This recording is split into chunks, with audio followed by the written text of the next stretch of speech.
Welcome, everyone. My name is Nikki Johnston, and I'm with Transition Advisors. Our webinar today is Understanding what your partnership agreement should include. Before we begin, we need to cover just a few very important items. First, please close any other programs running on your computer. This will help to ensure quality presentation and reduce any audio issues. Transition Advisors, LLC is a proud and approved sponsor on the National Registry of CPA Sponsors per NASBA. In order for you to receive your 1 CPE credit, you must complete 2 requirements today. First, you must participate in all 3 of the polling questions throughout the presentation. Please note that GoToWebinar does monitor your participation. Next, you will receive a link to an online evaluation. I will email that to you later this afternoon. You must complete that online evaluation in order for your CPA certificate to be issued. Once those requirements are met, I will email you the certificate, and that will happen within 10 business days. There is an additional very brief survey for the webinar that pops up immediately after the session ends, so please take a moment to complete that before you close your browser. This survey is different than the link that I'll be sending you, but it's still very important to us. This will enable you to request additional information, such as a copy of the presentation, and it'll also help to ensure that we're providing you with quality information. In order for you to fully participate in the webinar, please familiarize yourself with the GoToWebinar control panel on the right-hand side of your screen. The orange arrow on the top of the control panel will help you minimize it. During the presentation, everyone is muted, but you can communicate with us by using the question box toward the end of the control panel. Just type your question in the box and click Send. Questions are important to us, and we'd like to address any of your concerns, and our presenter, Terry, will answer your questions at the end of the presentation today. Finally, I'd like to remind you that Transition Advisors offers a free 1-hour CPE webinar each month. The upcoming topic for January is tax season implications for M&A of accounting firms. For a complete list of all of our webinars, including links to register for them, you can visit the CPE courses section of transitionadvisors.com. There you will also find links to watch recorded versions of our webinars, including today's webinar. We are recording that, and that will be available online for you to view later. Also, just a note, I sent out a link just now. If you'd like to follow along with the presentations, you can click on that link to download the PDF. So with all that said, I'd like to now introduce our presenter for today's session. Terry Putney is the CEO of Transition Advisors. Thank you very much, and enjoy the webinar. Thank you, Nikki. Welcome, everybody. Just one additional note on the recording. If you like what you hear today and you've got any peers or associates that you'd like to direct to the webinar, you can get a full copy and full recording of this webinar on our website. That'll be loaded on by the end of the day. Just a little more information about Transition Advisors for those of you that aren't familiar with us. We are a national consulting firm. We work exclusively with accounting firms on issues related to ownership transitions. So that involves, we do a lot of work with mergers and acquisitions, arranging those, helping firms that have found their own merger partners negotiate deals, actually making introductions for those that need assistance with searching for merger partners, working with succession planning with firms and partnership agreements, including compensation plans. So the topic today, obviously, is on the issue of partner agreements. A little more in terms of the associates in our firm. Besides myself, you may be familiar with Joel Sinkin, who's the president of our company, does quite a bit of speaking nationally. Bill Carlino is the former managing editor of Accounting Today, is now, for the last 2 years, have been with us as managing director of our national consulting services. Some of our other consultants that work directly with our clients are Mark Bazinski, Russ Bess, Nancy Egan, sorry about that, Peggy Tyers, who manages our Canadian operations, Marcia Miller, Mike Farinelli, and Kay Conklin. So we're going to start off with a polling question so all of us get some idea of who's on the line. I'll turn it back to Nikki for just a second so we can answer this polling question. Our first polling question is, how many equity owners does your firm have? You can see the multiple choice options there, so just take a minute and select the one that is applicable to you. We'll leave the poll question open for about 30 seconds, and just keep in mind that you do need to answer all 3 of the polls in order to receive your CPE credit.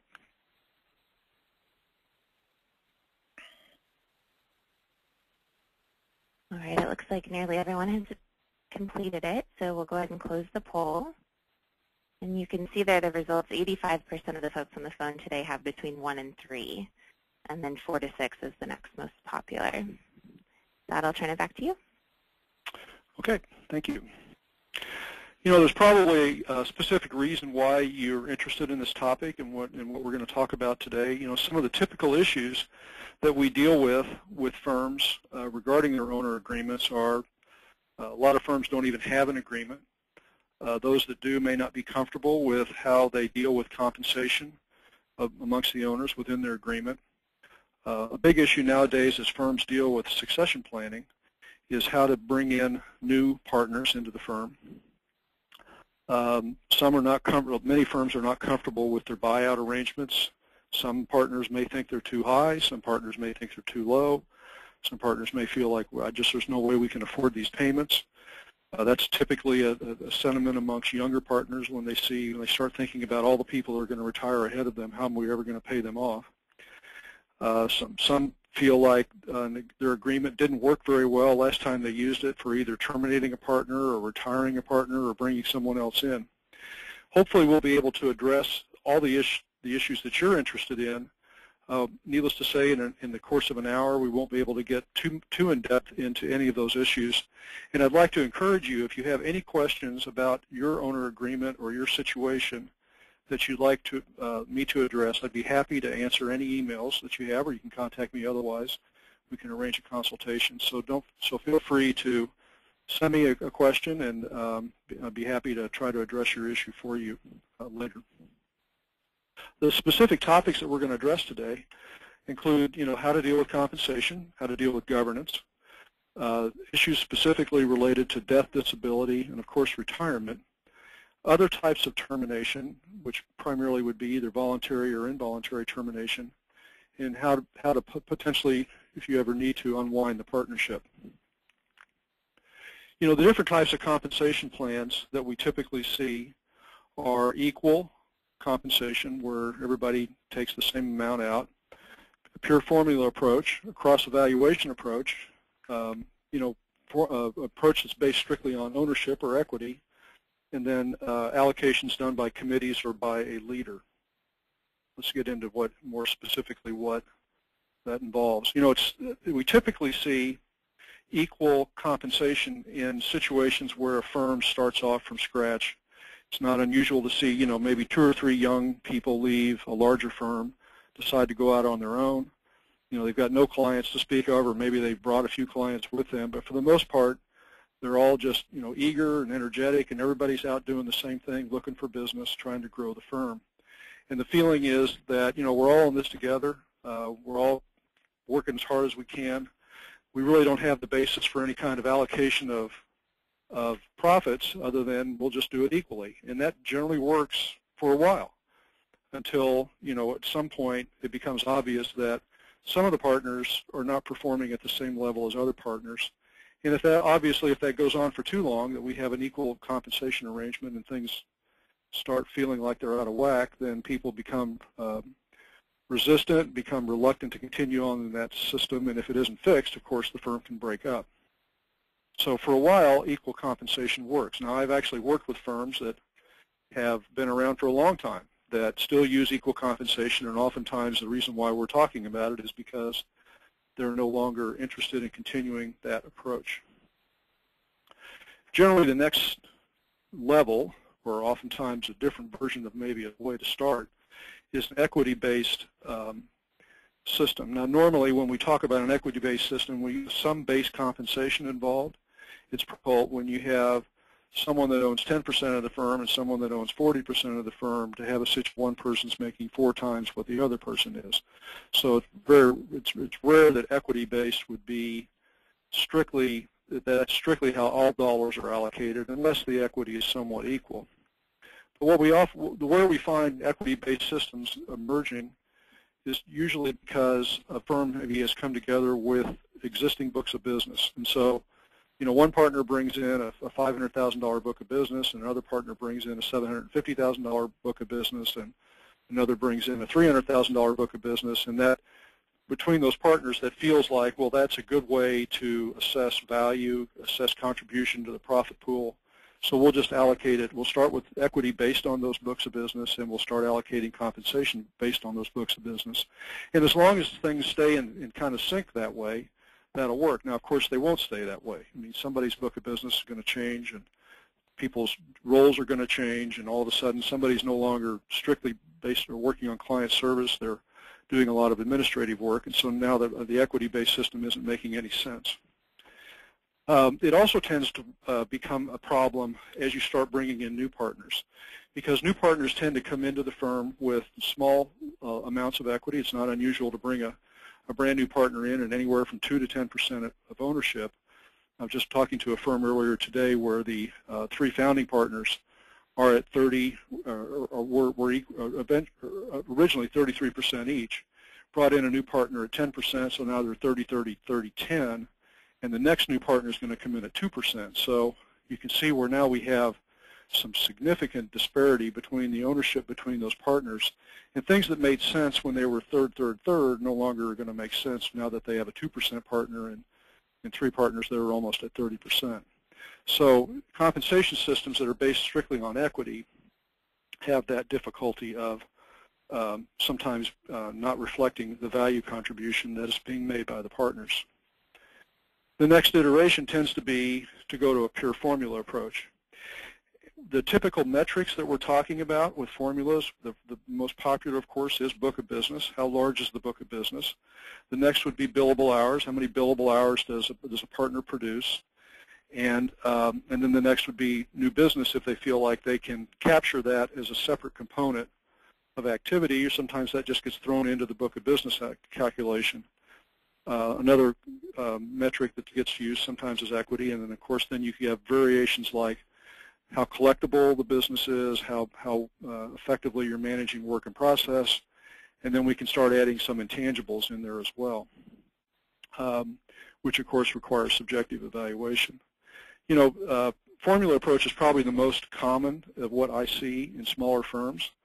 It's something we're all comfortable with because it's a certain kind of measurement system. It's something that you feel like you know how you're. If I do this, I'm going to get that. The obvious problem with it is it can be manipulated. So one of the examples would be that I see that can be a problem is billable hours. If we put too much weight on how many billable hours a partner produces, that actually can run counter to what that partner should be doing in the firm, which would be normally delegating work in order to grow the firm, spending the time not strictly doing the work, but actually helping others do the work. Because we all know that the more people we manage, the more business we're going to be able to manage, and therefore the more the firm's going to grow and the more profitable we'll be in the end. So you've got to be careful that you're not creating a disincentive to do what's good for the firm when you use a pure formula approach. Usually when we move away from formula approach strictly, we're trying to move into more subjective evaluation. The problem many firms have is, well, who's going to do the evaluation? So it's not uncommon for a firm to use a cross-evaluation system where the partners evaluate each other. So we'll come up with a list of criteria for what we think is important, and everybody will evaluate everybody else, and we'll kind of throw together all that information into a pool and see how it comes out. That tends to work well for a while. What happens in the long run is that as people have obvious performance issues that need to be addressed, it's difficult for the other partners to call those out satisfactorily or in a clear manner. It's hard to make that, to deliver the message that needs to be delivered because we're delivering it through a cross-evaluation system and we're not really having the conversation that we need to have. But it is a good way to start introducing some other criteria into the evaluation system for generating compensation. So an approach that you might think about in this way in combination with a formula approach is, let's take the profit pool. Maybe we start off with base compensation, maybe not. Let's assume we do. Then we end up with a profit pool that might have anywhere from 20 to 40% of the total partner compensation in it that's eligible for allocation through some kind of evaluation system. Part of that compensation will be based on some measurable criteria, like the things we just talked about. And then part of that will be based on these intangible criteria that we determined based on a cross-evaluation system. And then finally, the larger firms in the country are tending to use now committee-based or leader-driven systems, where and there's also somewhat of a tendency to move towards closed compensation systems, where in a closed compensation system is one where all of the owners are not aware of what all the other owners are making. The committee's aware of it, the managing partner's aware of it. If you have multiple offices, certainly the office leader would be aware of it, but within the rank and file of the partners, there may not be complete transparency. A committee or leader-driven system obviously depends on, and especially one with a closed compensation system, depends on a tremendous amount of trust. You've got to feel like you're being treated fairly, even though you don't have all the information necessary to make that determination on your own. It can be the most flexible. It can be very effective. If you get the wrong person and there's not enough communication going on beyond just the number, here's what you're going to make, and there's nothing that accompanies it in terms of how that decision was achieved or how it could be changed, then it can create resentment and can create problems.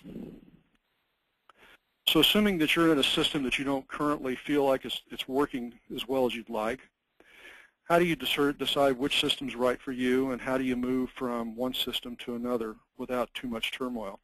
Well, the most important thing to remember here is that your partner compensation system probably is the #1 thing that defines the culture in your firm. It defines how your partners are going to behave and how they're going to manage the firm and how they're going to manage their activities.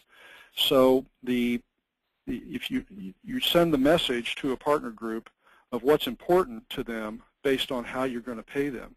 So if we're going to, for instance, we're in a firm, we feel like we've really got to juice the practice development because we're not growing, then we need to put more emphasis into practice development.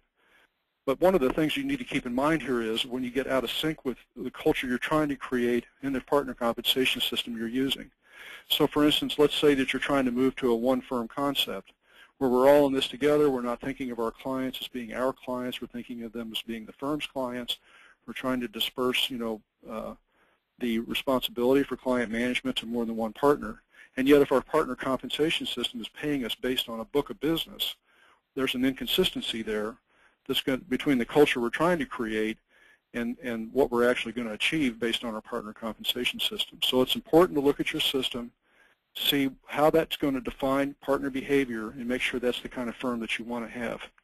As you move from one system to another, in order to correct imbalances that and that's probably why you're doing it, is to correct imbalances. I think it's important, if you can, to avoid too much downside too fast for any of the partners, because that's where you're going to run into problems. Ideally, you're in a situation where we can deal with how we're going to allocate upside differently so that over time we achieve the goal we're trying to create.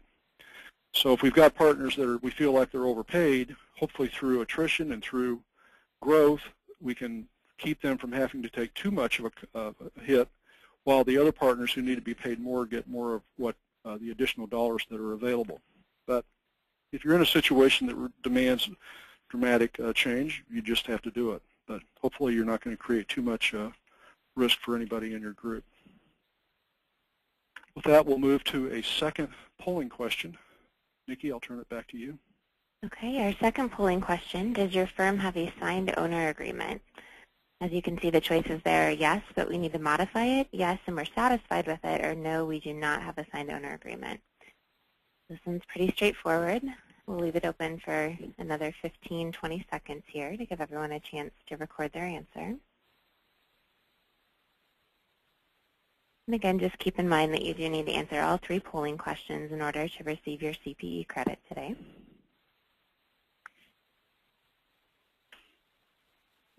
Okay, we'll go ahead and close that poll, and I've shared the results there on the screen. Looks like nearly half do not have a signed owner agreement, and then we're pretty split between the 2 yes options there, Terry. Okay, good. So if you don't have an agreement, obviously we have a lot to talk about. And if you do and you want to modify it, that's something we obviously could help you with. as we look at the different kinds of partners in the firm that you might define within your firm, most firms have just one kind of partner. It's an equity partner. And if you're in a firm that has, anywhere from 2 to, say, 5 or 6 partners, it's likely that that's what you have is just equity partners. And you may have significant differences in the amount of equity that's owned by each partner, but you probably don't have different levels. But as you become larger, or as you start admitting partners that have significant differences in the way they perform and the value that they create and the way they join the firm, you start seeing that we need to define different levels of partner. Usually it's only the very largest firms that have what are called senior partners and junior partners. The difference is normally identified for purposes of identifying differences in compensation and in how much capital might be contributed by a particular partner, maintained by a partner in the firm, so that the senior partners are required to contribute more capital and are going to make more money than your junior partners. But normally there's not going to be a difference between those two in the kind of buyout or retirement plans that they're going to be eligible for. The one thing that we do see a trend with nationally is the use of income partners.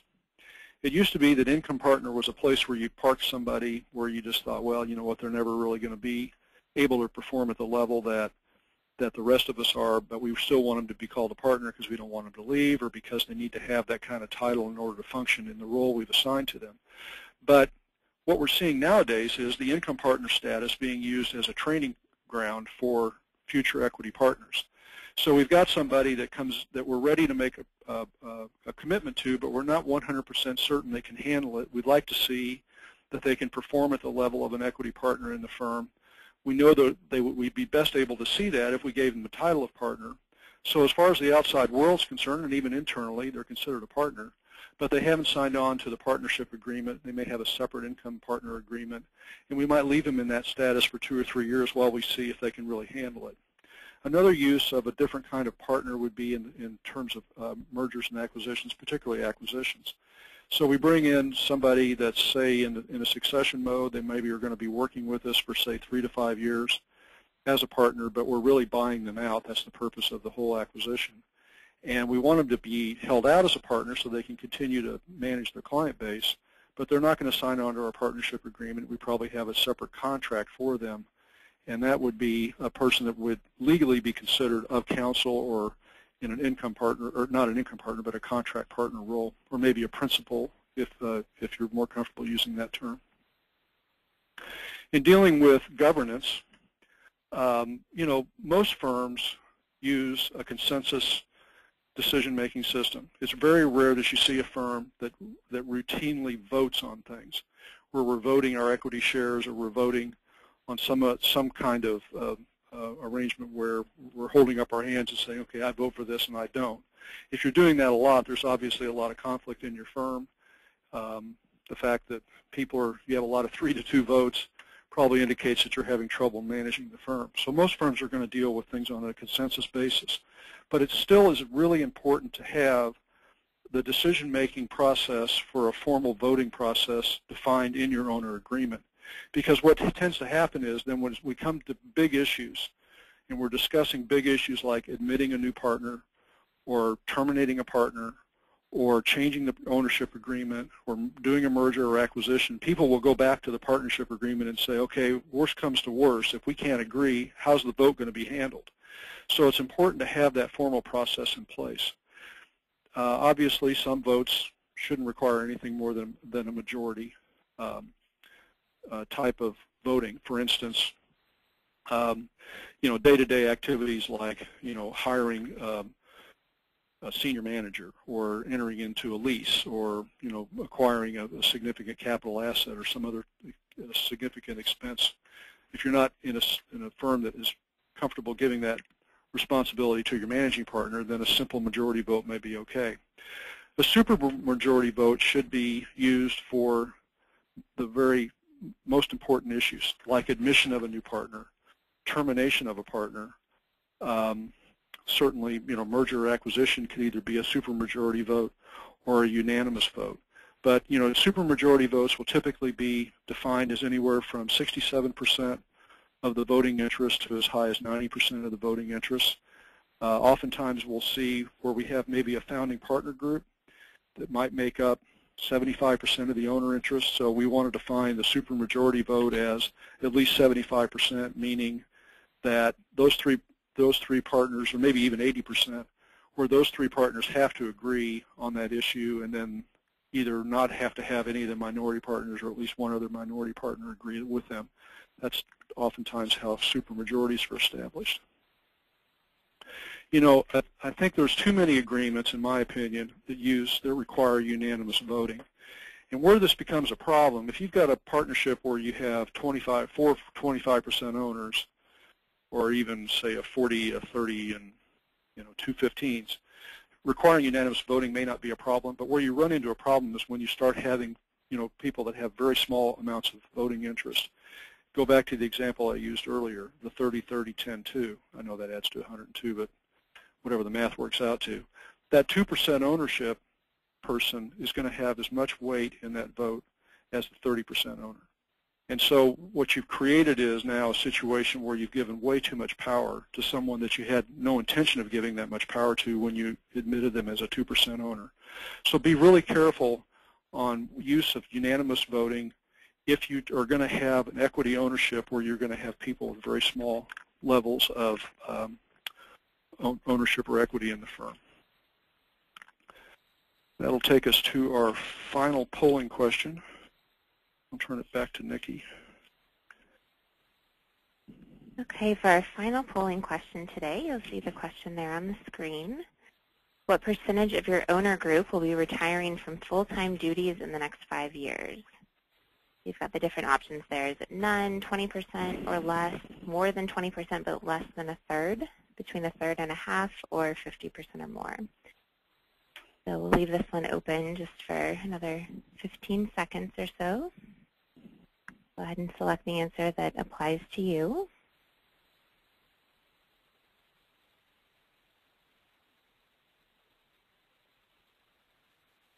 And it looks like nearly everyone has voted, so we'll go ahead and close the poll. You can see the results there on the screen. And I'll go ahead and turn it back to Terry. Could you name those results? I didn't see those. Oh, sure. Yeah, sorry, Terry. 51% indicated that none would be retiring. The next most popular at 24% was half or more, the largest percentage. And then after that, between 1/3 and 1/2 at 11%. So we've got all or nothing. There are a lot of people it. leaving or not in at all. For those of you that don't have any of all, you're lucky, because that's not. It tends not to be the trend. Studies are showing us that as many as 65% of partners in accounting firms now are 10 years or less from retiring. So there's obviously a huge demographic issue going on in our profession. Okay, now we'll get into some guts of what a lot of people want to talk about is retirement issues. First I'd like to talk about what is retirement. Is it a benefit? Or is it a means of creating liquidity for your ownership interest? If you work for, Deloitte, or you work for even a firm like, say, Clifton Larson Allen, or one of the largest, national McGladrey, you might look at retirement benefit as a benefit. This is, I work for a big company, I get a retirement plan, I'm a key employee, so I should get something more than the normal rank and file, but it's more of a retirement benefit. If you work in a firm, if you're a partner in a firm that's got, very few partners, 3 or 4 partners, you probably look at your retirement benefit not as a benefit, but as a means of monetizing the investment that you've made in the firm, the value you've created in the firm. You look at it more as an owner selling something. So it's important to understand that probably for most of the people on this call, we're not talking about a retirement benefit. We're talking about how to dispose of your interest in probably the largest asset, certainly largest business asset that you own in most cases.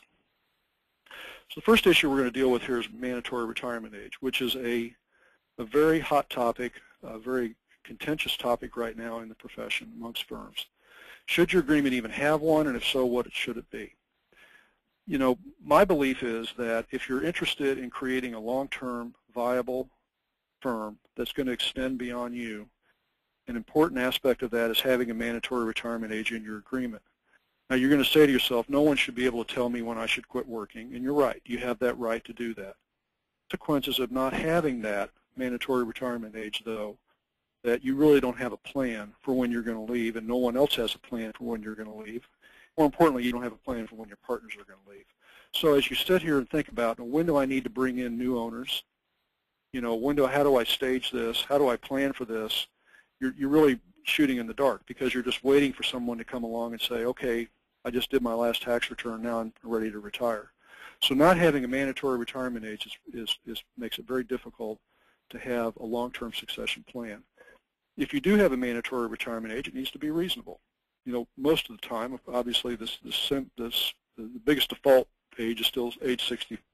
We do see firms pushing those back to 67, 68. I think you get beyond 68, and you're starting to really not have an age, not have a mandatory retirement age. I've seen them as late as 75, which is really saying we really don't have one. But you know, I think that if you want to have a good, solid plan for succession in your firm long term, it's important to have a reasonable mandatory retirement age, and I'd recommend between 65 and 67 really for that age. You know, vesting. Most of the founding partners in the firm would consider themselves vested in their retirement benefit or retirement plan almost from the day that they entered the firm, because I helped build this firm. You know, why would I ever not be vested in what I built? Where this becomes important, of course, is with new partners, bringing new partners into the firm. And the two types of vesting that you want to consider are tenure, which is how long you've been a partner in the firm, in some cases how long you've been with the firm, but usually it's how long you've been a partner in the firm, and age. So if you're, you know, in a position where you're now trying to build a succession team for your firm, you're now looking at spending a lot of time developing younger people to become future owners in the firm and admitting them as owners in the firm. Your incentive to do that, of course, is that they're going to carry out the business plan that you have in mind for succession, which means they're going to be around to buy you out, you and your partners out. So it's appropriate to set up a vesting schedule that would basically say, look, we're going to bring you in, but we're going to count on you being here in the long run.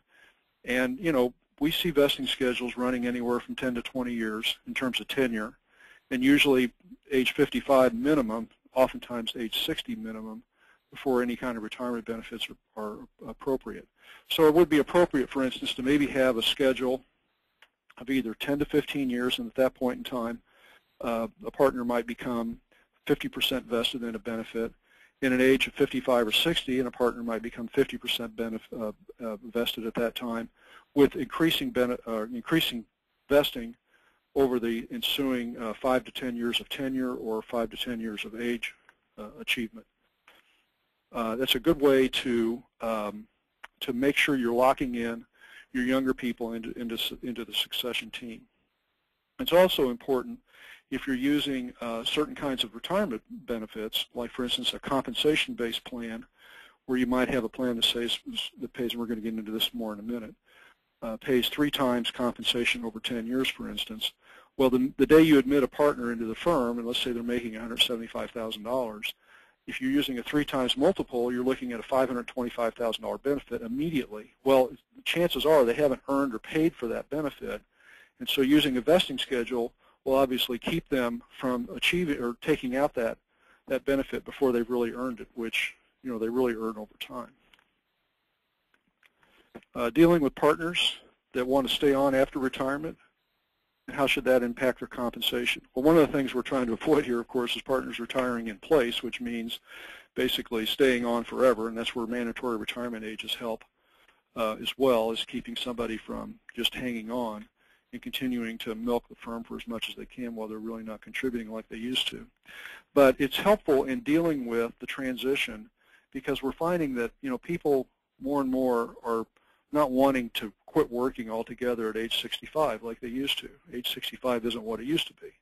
And so giving that person an opportunity to stay with the firm, you know, beyond the point that they're retired. Retired means, in my mind, when you start the buyout, not when you quit working necessarily. So it's very common nowadays to allow partners to stay on, you know, maybe pay them based on the billable time that they create. We might use anywhere from 33 to 40% of their billable hours billable dollars or billable and collectible dollars as compensation. If we're asking them to do anything that is significant in the way of administrative duties, then we might pay them something extra for that. But allowing them to stay on, giving them a place to work, it helps a lot with them making the decision to turn over the reins and start accepting the buyout of their ownership interests. It needs to be a mutual agreement. I see a lot of firms that use an annual vote to continue the relationship so that they have the opportunity to say, really, this isn't working anymore. But, it's very common to allow some kind of post-retirement benefit. How you go about valuing your retirement interests is probably going to fall in one of these four categories: the book of business method, the equity method, the compensation method, and some hybrid of that. The book of business method pays where we identify individual books of business within the firm that the partners are responsible for managing, and we pay them based on that book of business. So if I've got a $750,000 book, my retirement buyout is going to be based on my $750,000 book. The equity method, of course, uses some kind of equity allocation. So if I own 30% equity in the firm, then we would achieve some kind of a hypothetical value for the overall firm. Let's say we use 1 times revenues, and I would be paid based on 30% of 1 times revenues of the entire firm's book of business.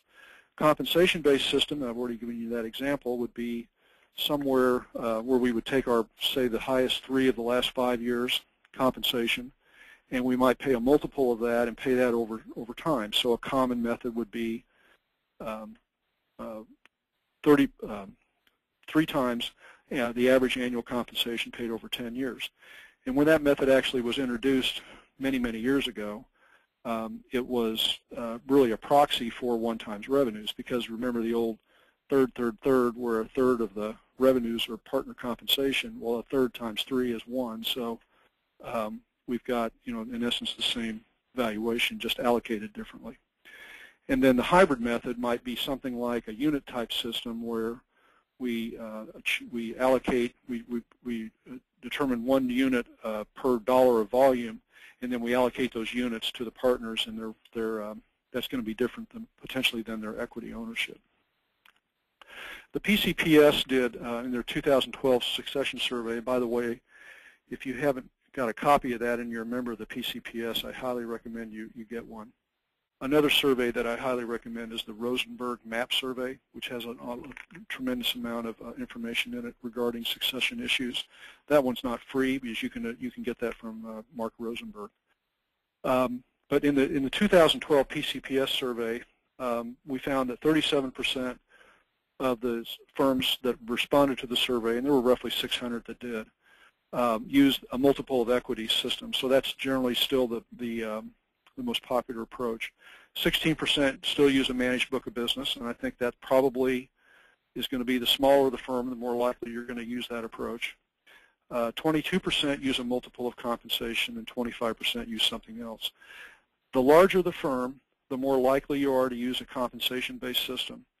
I actually think there's a lot of advantages to compensation-based systems, because the problem with an equity system is we tend not to deal with changes in equity over time. So we start off with somebody owning, 40% of the equity, and that made sense when there were 3 of us in the firm, and that person had the largest book of business. Then all of a sudden we've got 8 partners in the firm, and this person's extraordinary amount of ownership doesn't reflect really the value that they should be allocated within that firm, and we didn't have any way of ever changing that equity ownership. Compensation, on the other hand, tends to be a lot more dynamic, tends to reflect more currently what's going on in terms of value contributions. And so if we use a compensation-based system, then we're automatically adjusting, along with the compensation, we're adjusting the retirement benefits. So I think that there's a big advantage of compensation-based systems over equity systems. In looking at the system, the terms that you should be using and the kind of system you should be using, we recommend taking an approach that we call a backwards valuation. A backwards valuation is designed to reward your retiring partners for all their years of sweat equity, for building up the value of the firm, being fairly paid for that, but not expecting the people that are left who are going to make that payment to either borrow or take back the step back in compensation. So basically what we're saying here is that the best approach to devising the terms and the valuation of your retirement buyout is to make sure that the agreement is self-funding. If it isn't self-funding, it tends to create concern that, gee, why would I want to be part of this? I mean, if imagine this, a client comes to you and says, I'm going to buy this business, I'm going to lose money for the next 5 years, what do you think? And you're going to say, wow, it sounds like a great idea to me, I think you should do it. Probably not.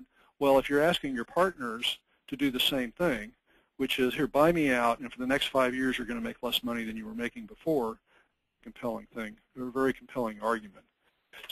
Reason to have to meet that, to have to end up with that result. The way to make sure that your plan is self-funding is this approach. The capital that you have to use for buying out a partner is that partner's foregone compensation. So we're talking about, compensation, benefits, the whole bit. So say, for instance, and we'll go through an example of that in a second. What we're going to do with the capital is we're going to pay off the partner, we're going to replace the partner, and we're going to leave some upside for the remaining partners in the firm so that they feel like they have an incentive to take on the obligation and the extra work that's required. So let's take an example. Partner's making $300,000 of comp and benefits.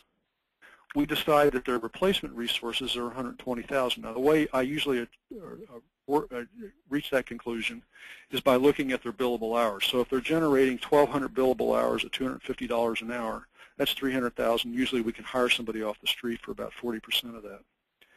If the so in this example, we have $180,000 left over for the upside and for the payment terms. So let's take it through a specific example. Say the firm volume is at 1.9 million. We're using an equity-based system, and this partner owns 45% and is making $275,000. They've got a $175,000 capital account, and we decide that we're going to pay them out over 5 years on the retirement, which would be, 45% of 1.9 million is 855,000 divided by 5 is 175,000. And then we're going to pay the cost of the replacement resources are 125,000. And in this example, we're going to pay the capital account all at one time when the partner retires. So our year one cash flow in this example is, well, we've got 275,000 of compensation to work with. 125,000 is the replacement cost. That leaves us 150,000 of capital left over. That 150,000 the first year is going to be used. We're going to take 175,000 to pay off the capital account because the capital doesn't go away. The clients didn't go away. The capital is mostly made up of receivables and WIP. The receivables and WIP are probably going to stay intact. So that whatever we pay for the capital is going to have to come out of cash flow. So the 175,000 already puts us in the hole. On top of that, we're going to pay 171,000 of retirement. So the first year, it's going to cost the firm $146,000. And there's only two ways to pay for that. One is borrow the money. The other is the other partners make less money. And in years 2 through 5, in this example, we're going to have 21,000 of negative cash flow while we're paying off the retirement. This is not a self-funding plan. The alternative plan would be pay the capital over 5 years, pay the retirement over 10 years, creating a win-win situation. So now going through the same analysis, we've still got the same 150,000 of capital. We're paying 35,000 a year for 5 years on the capital account. In some cases, we might pay interest on that. If I'm going to pay interest on any deferred payments, it would normally be on the capital account. Might pay a small interest rate of, say, 3% or something. And then 85.5 is the 10-year retirement benefit. So we've created now, in this example, 29,005 of positive cash flow in the first 5 years, and then 64.5 in the next 5 years. So we can go to our younger partners with confidence and say, look, this plan is self-funding. You're going to be able to afford it. And it's going to make a lot more sense. In looking at internal valuation benchmarks, again, going back to the PCPS survey, which is where I got this information, less than 10% of firms nowadays are using more than 100% as the valuation metric for if they're using an equity-based system and applying that to the revenues of the firm. Keep in mind that we usually don't pay interest on deferred payments, especially on the retirement benefits. If you do pay interest, and say you pay 6%, you pay it over 10 years, you've just increased the cost of that by almost 30%. So normally we're not talking about 100% plus interest. The interest is normally included in the payments. It's implicit or imputed in the payments. About 40% still use one-time revenues, and almost 30% use between 75 and 100, with the rest actually using less than 75. The trend is definitely down nationally. Most of the national firms that use something similar to a revenue-based system for valuing the firm are somewhere between 65 and 80%. For firms that are using a compensation-based system, about 40% are using 3 times, 15% use 2.5, between 15 and 20 use 2 times. Very few firms use more than 3 times, whereas it used to be that I saw many firms with old agreements using anywhere from 3.5 to 4 times. I see very few agreements like that nowadays. In looking at the terms of the agreement, the things we need to take into consideration are payout periods. The period that we usually see, oops, didn't mean to go back to that quick, will run anywhere from 8 to 12 years. There is a trend to go longer. Part of that is driven by a desire to use a more aggressive tax structure in partnerships. If we use a 15-year payout, then we can use potentially an asset acquisition for the payout, create capital gain treatment for the recipient, and not create any negative cash flow because of tax consequences for the firm. When should you use a contingent-based system for determining the total buyout dollars?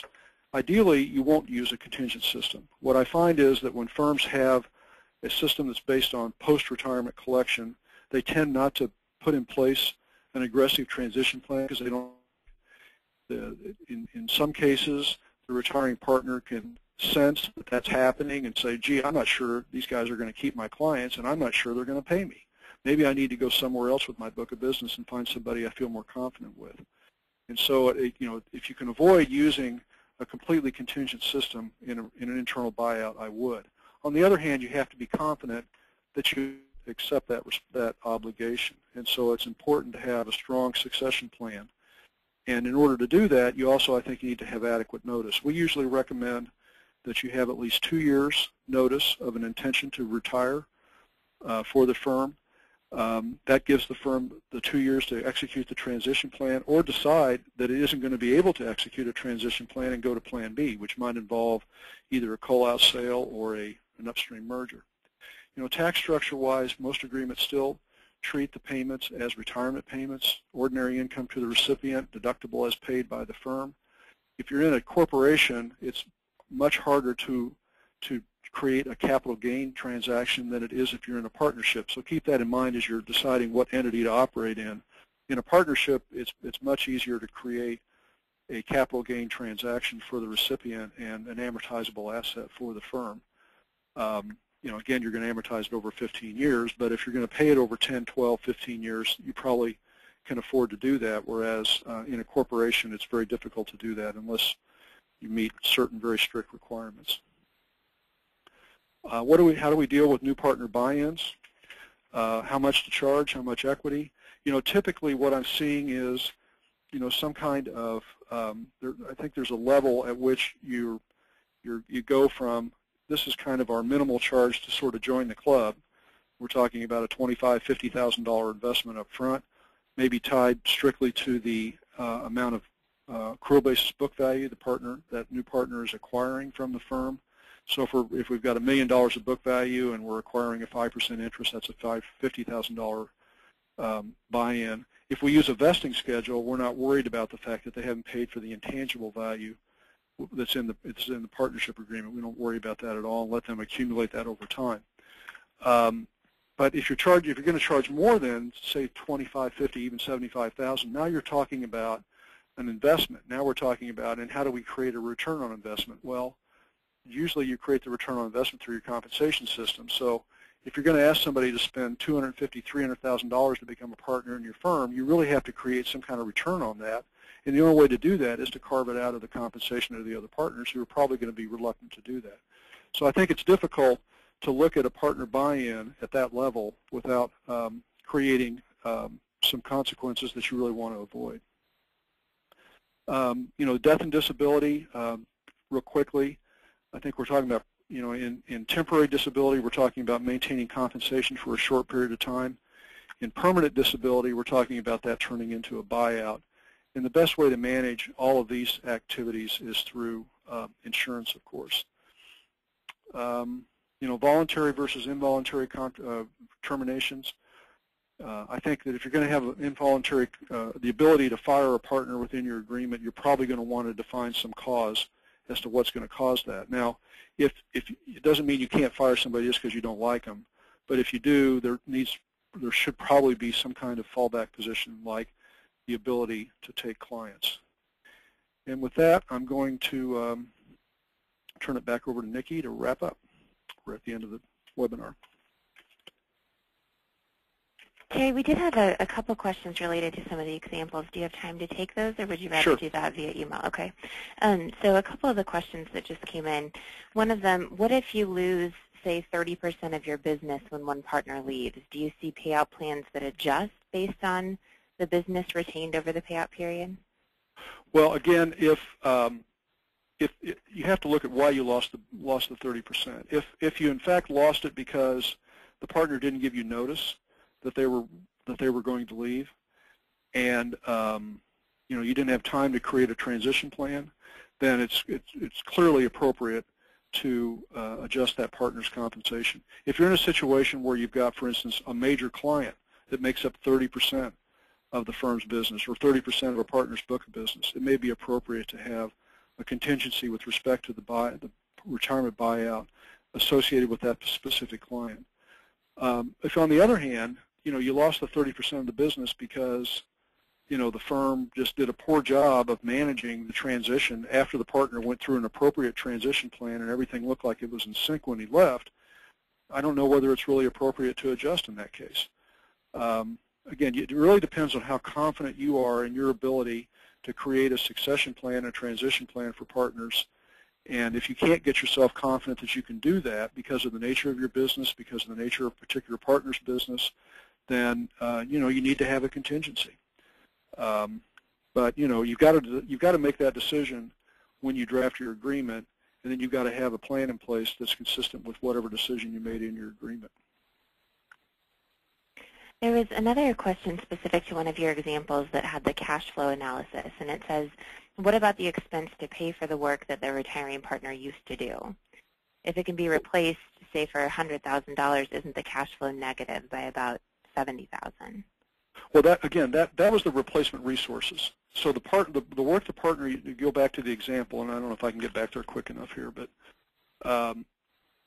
in this example, this 125, let me go back even further where we were. In this example, this partner's was, let's say, generating $300,000 of billable time. Somebody's going to have to do that work, and you're probably going to have to hire additional staff to do it. And typically, the cost of a $300,000 of billable time is going to be somewhere around, $120,000 or about 40%. I came up with this 125 cost of replacement resources. I think that's been captured in this analysis. You're not going to go out and hire another $275,000 partner to replace a $275,000 partner. Otherwise, you don't have anything to work with. And it's not even the way you'd do it anyway. But you do need to account for at least the productive. Now, you may decide, particular person you're dealing with, that the cost is more, or maybe you've got so much capacity or that you don't think you have to have as much. But normally we're talking about somewhere around 35% of the productive capacity of the partner that's retiring. One more question, Terry. I know we're getting close to time, but what type, if any, of non-compete covenants do you see for partners, both current and the two types of non-competes that you need to consider are what's considered a professional non-compete, which is saying you can't practice as a CPA for a specific period of time in a specific area. And the other kind is client-specific non-competes, which says you can't provide services to the clients of the firm for a specific period of time. Professional non-competes, and this also depends on what state you're in. If you're in California or Georgia, for instance, forget it. On professional non-compete, you're not going to get one that's enforceable. But most states you can have a reasonable, as long as it's a reasonable amount of time, say 2 or 3 years, and you've got a reasonable geographic region, say anywhere from 25 to say 75 miles from any office that the firm operates, then you can say, if we're going to enter into this agreement to buy you out, you're not going to practice as a CPA in that area for that period of time. And it's important, I think, to consider doing that, because otherwise you're sending a mixed message to the clients. They're telling the clients the partner used to work on, he's no longer in business, we're doing the work now, and they say, well, wait a minute, he's down the street operating at this other firm. Why can't I go there? And regardless of what you and he have decided and agreed to in the agreement, the client's going to feel like they got shortchanged, which will hurt client retention.